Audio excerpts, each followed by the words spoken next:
आज आपण एका अशा रहस्याचा उलगडा करणार आहोत जे आपल्या स्मार्टफोनपासून ते लॅपटॉपपर्यंत आपण वापरत असलेल्या प्रत्येक आधुनिक उपकरणाच्या अगदी केंद्रस्थानी आहे. प्रश्न तसा साधा वाटतो नाही का? एका सामान्य खडकातून म्हणजे सिलिकॉनमधून विजेसारख्या प्रचंड शक्तीला आपण नियंत्रणात कसं आणतो? कारण याच एका प्रश्नाचं उत्तरात आपल्या सगळ्या गॅजेटचं रहस्य दडलेलं आहे. सुरुवातीच्या काळात विजेवर नियंत्रण मिळवणं हेच सगळ्यात मोठं आव्हान होतं. शास्त्रज्ञांकडे तेव्हा फक्त 2च प्रकारचे पदार्थ होते आणि गंमत म्हणजे दोन्हीही पूर्णपणे टोकाचे होते. जरा कल्पना करा, एका बाजूला आहे तांब्यासारखा कंडक्टर ज्यात इलेक्ट्रॉन्सचा जणू काही पूर आलेला आहे, पूर्णपणे अनियंत्रित. आणि दुसऱ्या बाजूला आहेत इन्सुलेटर्स, जे म्हणजे एक अभेद्य भिंतच जिथून एकही इलेक्ट्रॉन पुढे जाऊ शकत नाही. म्हणजे एकतर पूर्ण गोंधळ किंवा पूर्ण शांतता. नियंत्रणासाठी दोन्हीही कुचकामी. मग यावर उपाय काय?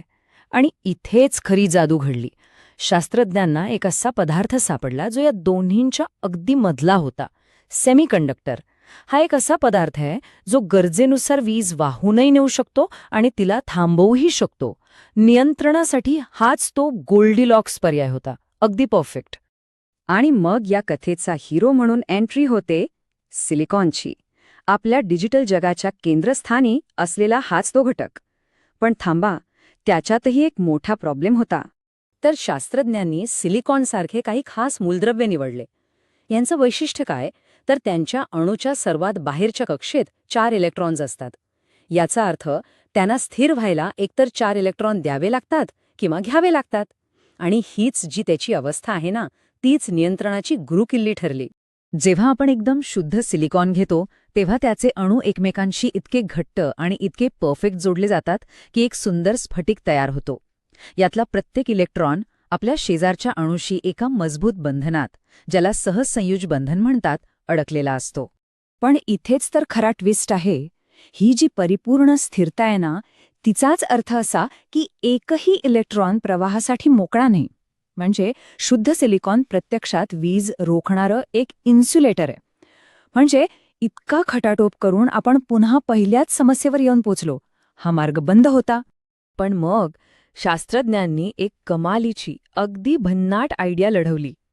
जर परिपूर्णता हीच समस्या असेल तर त्यात मुद्दाम होऊन थोडी अशुद्धता का मिसळू नये? आणि याच प्रक्रियेला म्हणतात डोपिंग. डोपिंग म्हणजे काय?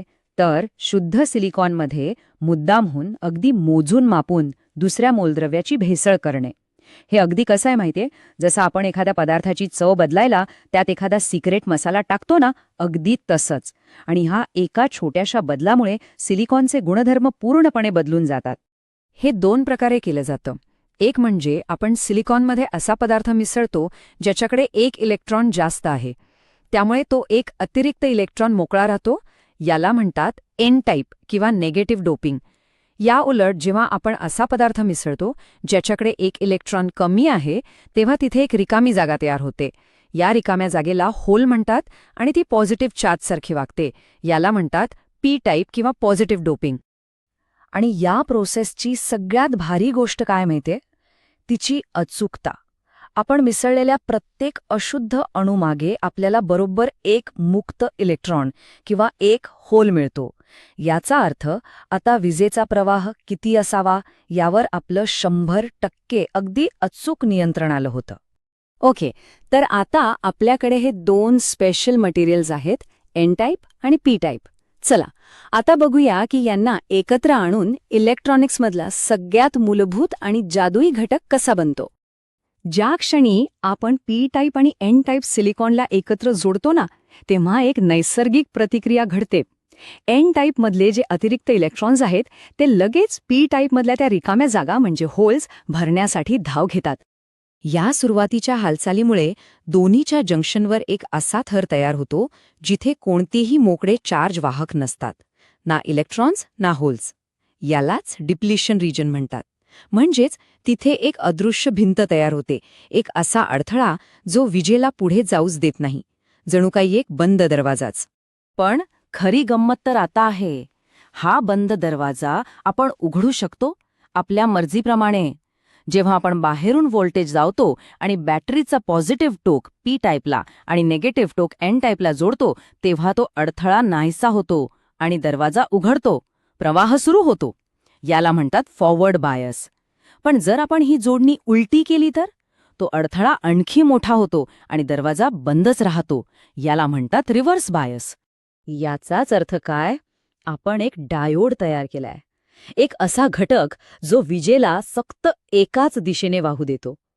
हा विजेसाठीचा एक परफेक्ट वन वे रस्ता आहे. आणि ही एक प्रचंड मोठी क्रांती होती. ओके, आता हे सगळं जरा टेक्निकल वाटलं असेल. पण थांबा, आता बघूया की या एका छोट्याशा गोष्टीमुळे आपलं जग कसं चालतंय. कारण याशिवाय आपलं एकही गॅजेट चालू शकणार नाही. आपल्या घरातल्या सॉकेटमधून जी वीज येते ना, ती अल्टरनेटिंग करंट म्हणजे AC असते, जी सतत आपली दिशा बदलत असते. पण आपली सगळी गॅजेट्स, मोबाईल, लॅपटॉप हे बॅटरीसारख्या स्थिर डायरेक्ट करंट म्हणजे DCवर चालतात. मग या ACचं DCमध्ये रूपांतर करण्याच्या अत्यंत महत्त्वाच्या प्रक्रियेला रेक्टिफिकेशन म्हणतात. फरक अगदी सोपा आहे. घरात येणारी AC वीज म्हणजे सतत हेलकावे खाणारा प्रवाह, पुढे मागे पुढे मागे. तर आपल्या गॅजेट्सना लागणारी DC वीज म्हणजे एका सरळ रेषेत शांतपणे एकाच दिशेने वाहणारा प्रवाह. आणि हे काम आपला डायोड अगदी चुटकीसरशी करतो. जेव्हा AC प्रवाहाचा पॉझिटिव्ह भाग येतो, तेव्हा डायोडचा दरवाजा उघडतो आणि प्रवाह आरामात पुढे जातो. पण ज्या क्षणी प्रवाहाचा निगेटिव्ह म्हणजे उलट दिशेचा भाग येतो, तेव्हा डायोडचा दरवाजा आपोआप बंद होतो आणि प्रवाह तिथेच थांबतो. अशा प्रकारे डायोड AC प्रवाहाचा हेलकावे खाणारा अर्धा भाग कापून टाकतो आणि फक्त एकाच दिशेने जाणाऱ्या प्रवाहाला पुढे जाऊ देतो. आणि बस, आपल्याला मिळतो आपल्या इलेक्ट्रॉनिक्ससाठी आवश्यक असलेला तो स्थिर, शांत DC प्रवाह. आपण तर फक्त एका दरवाजाची गोष्ट केली, एका गेटची. आता जरा विचार करा, जेव्हा असे अब्जावधी सूक्ष्म दरवाजे एका लहानशा चिपवर एकत्र काम करतात, तेव्हा कोणती अफाट क्षमता निर्माण होत असेल. आजच्या आधुनिक प्रोसेसर आणि मायक्रोचिप्स मागे हेच मूलभूत तत्व आहे. ही तर फक्त एक सुरुवात आहे.